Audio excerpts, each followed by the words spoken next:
In the heart of the medieval kingdom of Alundria, nestled between shadowy forests and treacherous mountains, stood the village of Elder Glen. Known for its lush meadows and serene atmosphere, the village harbored a dark secret, whispered only in hushed tones after nightfall.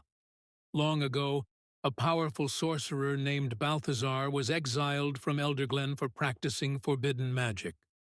Before he vanished into the wilderness, he cursed the village, vowing that darkness would consume it.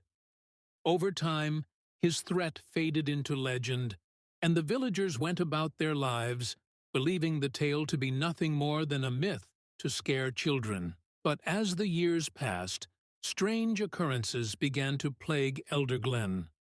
Livestock would disappear without a trace, and eerie howls echoed through the night, sending shivers down the spines of those who heard them.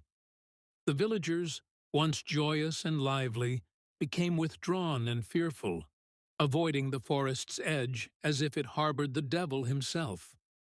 One cold autumn evening, the village blacksmith, Gregor, returned home to find his wife, Ilara, missing.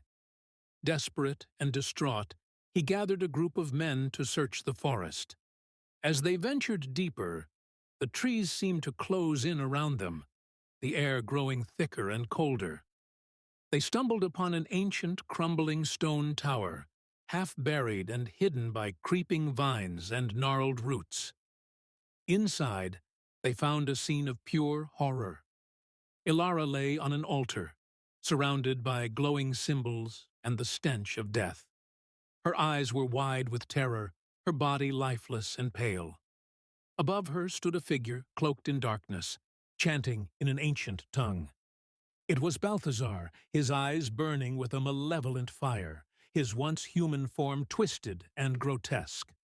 Before Gregor and his companions could react, Balthazar turned his gaze upon them, paralyzing them with a wave of his hand.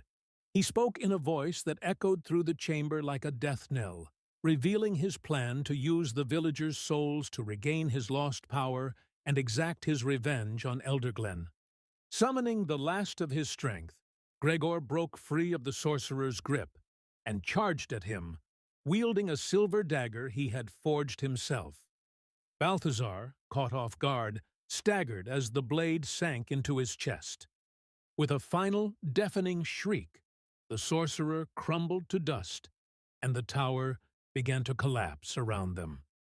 The villagers fled the forest, their hearts heavy with grief for Ilara and the others who had been lost.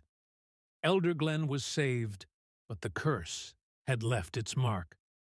The forest remained a place of fear, the shadows lingering as a reminder of the darkness that once sought to consume them.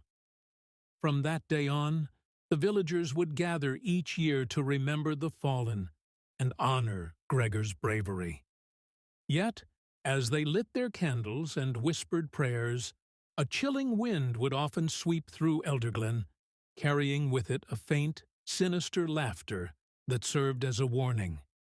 Though Balthazar was gone, his curse still lingered, waiting for the day it could rise once more.